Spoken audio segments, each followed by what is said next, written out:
Le maire, que peut-être que vous avez eu une autre mouture que moi je n'ai pas eu, mais moi je peux vous dire que c'est une mouture, la dernière que j'ai, a été faite sur la base d'un benchmark international et on a comparé, et j'ai moi-même travaillé dessus, une dizaine ou une quinzaine de pays. Ça c'est un 2, aménagement du territoire et plan d'aménagement du littoral. Le plan, la loi que vous avez entre les mains est une loi cadre. Donc elle définit les grands principes. Normalement, le plan d'aménagement, s'il est en cours, il doit s'intégrer et poser les principes. S'il existe et s'il y a un aménagement qui est prévu, il est pris en considération et ça se fait obligatoirement en concertation avec les autorités locales et les collectivités locales. On ne peut pas travailler, et encore plus, avec l'ONG. Je reviens à une discussion que j'ai trouvée très saine dans la salle. Monsieur le Père, c'est une discussion très saine et je salue monsieur. Je vous salue d'avoir répondu. Je pense que, personnellement, je peux vous dire, ça fait une année que vous avez raison que la loi est en cours de discussion. Mais je vous assure que j'ai été ravie de travailler avec l'équipe des ministres que nous avons aujourd'hui. Et je ne dis pas ça parce que monsieur le Père est là. Monsieur le Père a adhéré à toutes mes propositions.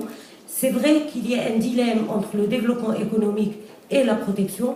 Nous cherchons toujours des équilibres parce que je n'aimerais pas non plus protéger la nature et laisser les Marocains sans emploi, ça c'est clair. Mais nous cherchons des équilibres et pour répondre à monsieur, nous sommes en train de mener des études avec le ministère de l'Équipement pour identifier les zones d'ensablement. Et ce n'est qu'au niveau des zones où il y a des zones d'ensablement qui menacent et la sécurité et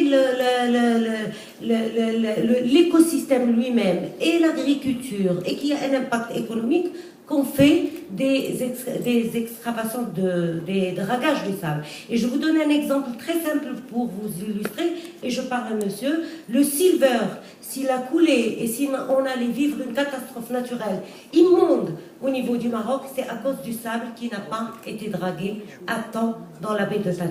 Donc, nous cherchons des équilibres et je vous le dis, c'est pas par compassion ni pour faire plaisir à monsieur le Père. Nous avons une équipe de ministres qui essaie de trouver un équilibre dans tout ce qu'on fait et je remercie monsieur le Père d'avoir dit oui à mes 100 mètres parce que monsieur le Père, je crois au changement climatique. Il y a des exceptions, on va les respecter et c'est pour ça qu'il y a des dérogations et les dérogations ne sont faites que pour les travaux de l'État pour une utilité publique. Je vous réponds à vous, monsieur le maire. Voilà, merci beaucoup. Merci madame la ministre, merci d'avoir